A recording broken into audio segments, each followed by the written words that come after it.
and welcome to another episode of GM Talks. Today we're gonna see a great game. It was really inspiring. I really sort of refilled the love for chess. So I promise you we have a great game coming up here with featuring Vladimir Akopian, who doesn't play much anymore, who's former Armenian, now lives in the US, has been, I think, won the gold medal with Armenia several times. And one of the times I lost to him in the Olympiad, and he played fantastically. And since then I sort of have a soft spot for him, thinking that he's a really world-class player.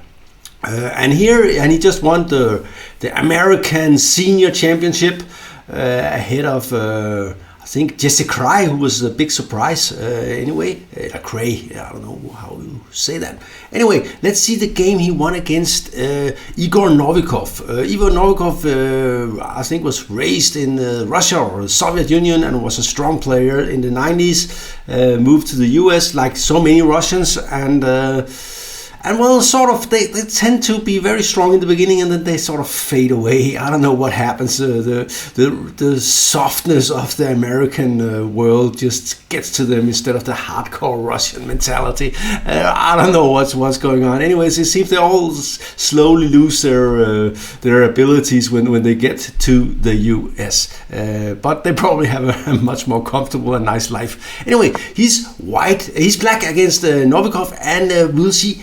It's a very thematic game. There will be both exploring pawn weaknesses, looking at structures, dynamics, and bad bishops, and when to become active from an interesting position. So it's really world-class chess, and you have something to look forward to. It's not easy to sort of get under the skin of this game, so I hope you will be patient. Patience is a good thing in chess anyway. Okay, and he plays the Slav. The big problem with the Slav is a nice opening. The big problem is, of course, that white can take here, and it's boring. It's very boring, and it's very difficult to get an interesting game against and white seems to be slightly better, and you're sort of symmetrical position, and you're just one tempo down and so on. So that's why a lot of people don't like the Slav, but if they don't take, well, then it's an interesting opening. And here black has several options. He can play like the Shepanenko, he can play the semi-Slav, or he can play, as in this game, the well-known classical Slav. White now has the opportunity, of course, to play the gambit with e4. You can play e3, but the main move is a4, preventing b5. You can say that a4 is the kind of move that is the price for having black giving up his center. You have to play a4, but black was preparing to defend the pawn with b5, so you prevent b5, but you create a hole here.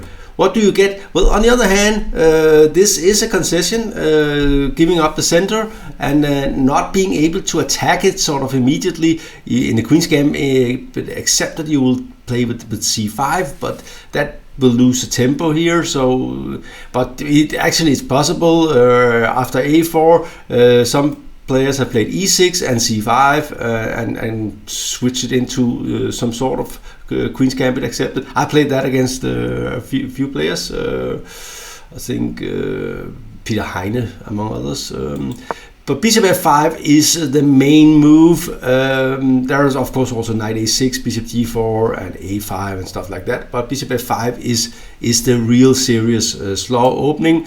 And here, I think the critical move is this move, sort of planning to annoy the bishop here, and I never really liked this. Akopian had a game here in the tournament where he played knight bd7, which is the main move, something like this, and d3 and e5, and this is I feel somehow slightly better for white. I think he was in slight trouble, but he managed to get in no problem. But the main move is probably e3, and that's what Novikov played. you get a typical position. This is all very standard chess. This is one of the main lines. Sometimes black goes without knight bc6 and castle first, but this is all normal. Knight h4 is also a very typical move for white in this position. Queen e2 is another move. Queen b3 is also something you can do, but knight h4 is, I think, probably the critical move. Bishop g6. And I think the thing is, you don't want to take yet, because then this rook suddenly is opened here. So that's the sort of the good thing for black about having not castled yet. So Queen b3 attacking. Maybe sometimes there can be something here, and of course he's attacking this bishop here. a5. And I think if you go to a2, it will be a draw by, you cannot, if you take this pawn, I think it's a draw by repetition move. Anyway, it's usually not a very good way to sort of do this bishop. The queen and the bishop gets into trouble. So, and d3 is also a kind of a natural move. White is waiting for black to castle. If you castle here, he would take. So what do black do? Bishop h5. Yes. No, you're not gonna get my bishop now. I'll move it, and that's the best move. f3 is blocking the bishop once again. White does have some space, but moving these bishops is a little bit problematic, and we see that this hole is here to stay. And we also sense that somehow the black squares might be a little bit weak. Knight a2, bishop e7. What about taking on the pawn here? Well, you can calculate. The thing is, this is of course a disaster. The queen is trapped. If instead you go here, black will play c5 and have excellent counterplay. But there's both pressure here. This pawn is weak. This is a little bit weird. The queen is out of the game, and so on. And I think black is already better here. So this is not what white wants to do. Black has to be prepared for this kind of counter attack in these positions. Of course, players who play the Slav knows this kind of stuff very well, so they know that usually it's not good to take on b7, so they just calculate the usual lines and see, okay, it's fine. So knight a2 is probably a weird move, and d4, and this was kind of the move you're maybe trying to avoid, and here I think the best move is like you play bishop d6. Sometimes you play knight d5, but it doesn't look right when the knight is on a2. I don't know. So, and here, and knight goes back, and bishop goes back. All natural moves, and knight moves here, attacking here, and getting sort of solving these issues with the bishop and the knight.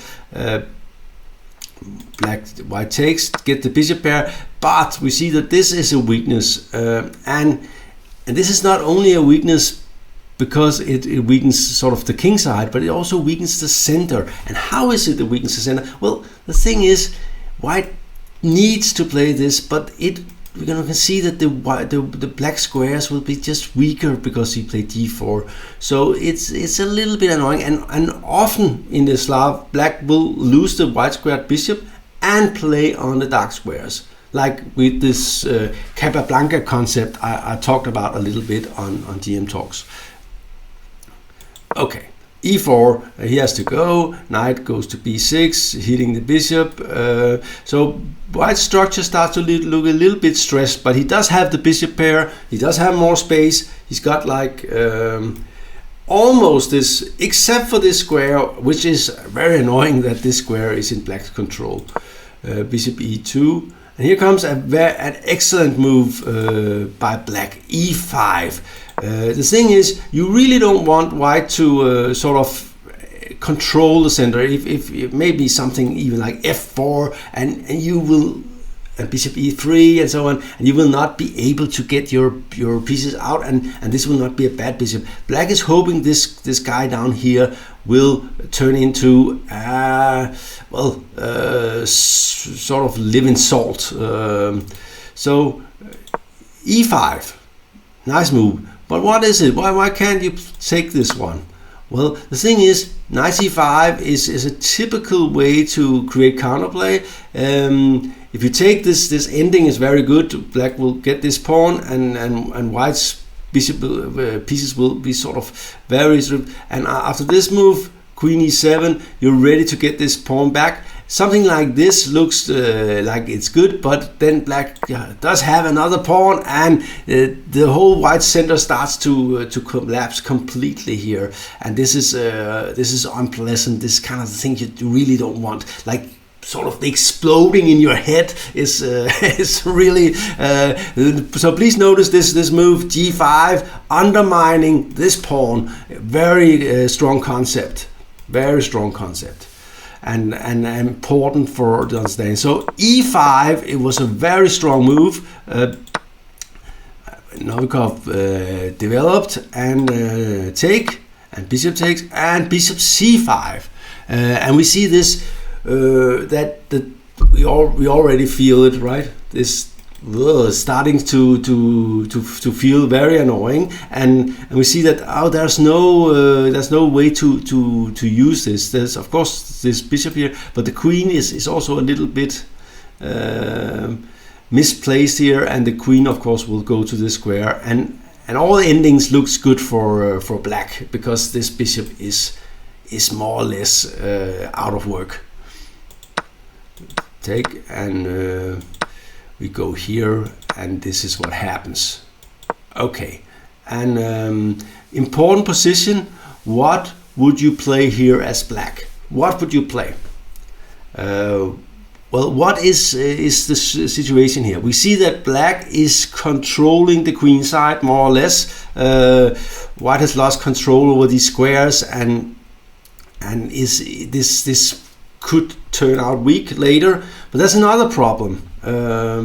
Another problem is that this bishop here, this guy here, is indeed having some trouble here with these pawns. So black, of course, fix it on the black squares, making this and we immediately see, okay, this bishop is like a lost soul. It can roam the board, but it cannot do anything. There is a piece in Chinese chess that is a little bit like that. It can only run around in its own house, and then cannot threaten anything.